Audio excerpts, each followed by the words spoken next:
On behalf of Deborah Gander and Julian Felipe, I'm Ervin Gonzalez, and I want to thank you, actually on behalf of everybody, Defendant Ford, for all of your attention in this case. I know it's been a long trial, and you guys have been perfect, always on time and always listening. And it's very much appreciated because we wouldn't be able to do what we do in this country if we didn't have jurors like you to help decide and resolve important issues like the ones in this particular case.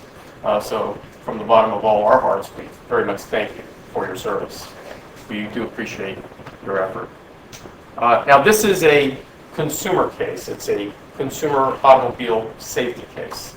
It's a case that's important because it will help define the conduct that manufacturers like Ford will follow in designing, manufacturing, inspecting, testing, selling, and marketing their vehicles.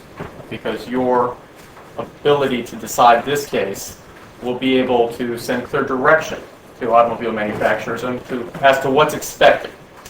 The defendant Ford, in this particular case, knew a lot better than what it showed us. Ford always knew better than what the minimum standards are. Ford had a lot of knowledge about how to make safe cars and how to make people safe in rollover situations. But they didn't use that knowledge. And there's one reason they didn't use the knowledge, frankly. They set an amount to make each vehicle. That was the amount that we're going to be able to sell the vehicle, and they needed a cost within which to get that vehicle under. And they weren't going to go over that no matter what. Even if it cost $20 to make a safer roof, or less than $12 to put a latch plate on a seatbelt that would help tie into the seat a little better. They weren't going to do that because it didn't meet their budget. So it's a monetary situation. And Ford put profits over people. And this is why we're here. The result of it, Julian broke his neck. Now the standard of proof on the negligence issues, this is a case about negligence, failure to use reasonable care. That's what negligence is. Failure to use reasonable care. And the court's going to tell you what that means probably on Monday. But it means what a reasonable person, in this case a manufacturer, because it's Ford, would do under like circumstances or not do under like circumstances. Common sense. Don't do that because it's not the right thing to do, or go ahead and do that because it's the right thing to do. Now, if you know there's a problem and you'll do something about it, that's negligence. If you know you shouldn't do something, that's negligence. If you do it anyway. If you make a mistake, that's negligence. That's what negligence is. And the standard of care for that and for compensatory damages, which is to award, is greater weight of the evidence. And it's not like a criminal case, because in a criminal case, you have to prove a case beyond and to the exclusion of a reasonable doubt. So if I'm the scale of justice, I have to tilt the scale this much in a criminal case, all the way over here. See? That's beyond and to the exclusion of any reasonable doubt. In a civil case, because it's for money damages, it's different. Nobody's going to jail. So it's greater weight of the evidence. If I'm the scale, I tilt it just a little bit to one side. Just a little bit. 51% versus 49. Greater weight of the evidence. That's all it is. It doesn't sound like much, but it was enough to elect the President Bush won by less than 1%. And during Nixon and Kennedy, for history buffs, it was also less than 1%. And that's the difference. It's a lot like in a tight basketball game.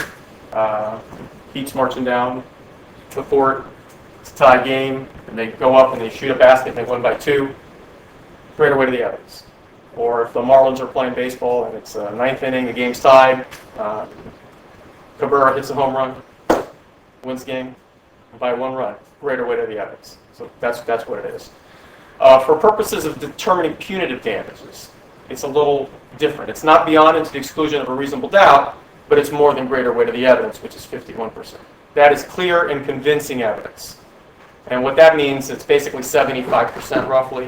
You have to be pretty sure that that's what happened. It has to have certainty that that's what happened. So making your decision, when you're considering the evidence of punitive damages, you need to consider clear and convincing evidence, which is more than 51%, not beyond and to the exclusion of a reasonable doubt, around 75%. So why are we here? Well, we're here because Ford Motor Company made the Aerostar van It was a minivan. It was the station wagon of the 90s, and they marketed it to families. And they marketed it as a safe car, a good car to keep your family safe, big and small.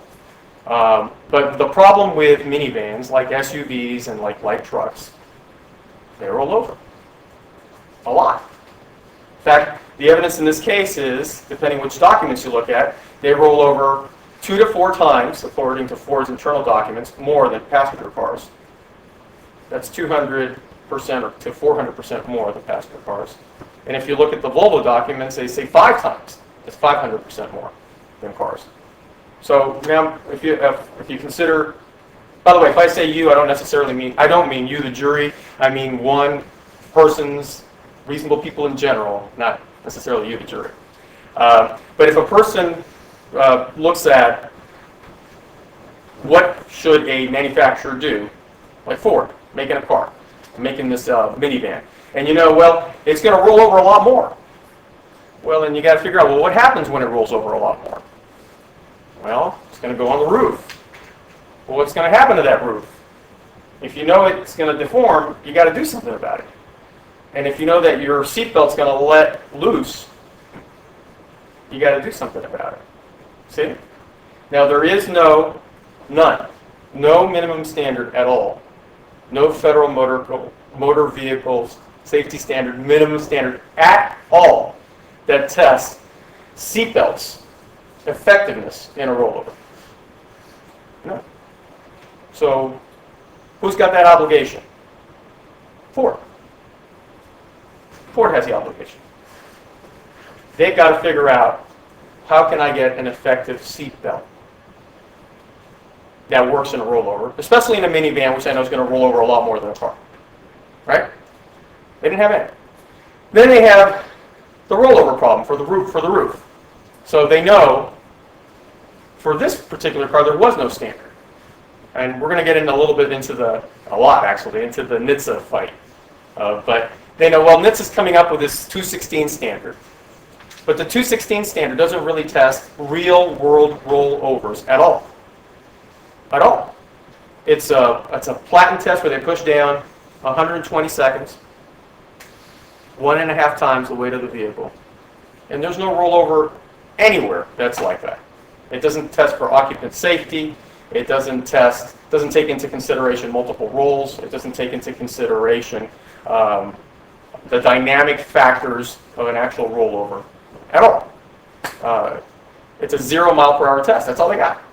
They've got nothing. So they've got no real world rollover test to determine the strength of the roof. Nothing. And if you think about it, what's really going on here? Ford's saying, well, we're not going to do it unless the government makes us do it. If the government makes us do it, then we're going to meet whatever the government's minimum standard is. The minimum standard. And as you can recall, when Ford was thinking, well, we might have to meet this minimum standard, they started working it up, not to make the car safe in a rollover situation, but to meet the minimum standard. That's it. Now, what's a minimum standard? I suggest to you the minimum standard would be comparable. Have you guys been to the beach and seen a middle-aged man wearing a Speedo, those little tiny bathing suits? All right. That's the minimum standard. Now, consider this. A middle-aged man, wearing his Oxford shoes downtown, wearing a Speedo, carrying a briefcase. All right. Can he get arrested? No. He met the minimum standard. Now, is it reasonable? No. It's not reasonable at all. It's the Speedo standard. You're not going to get arrested for it, but you should know better.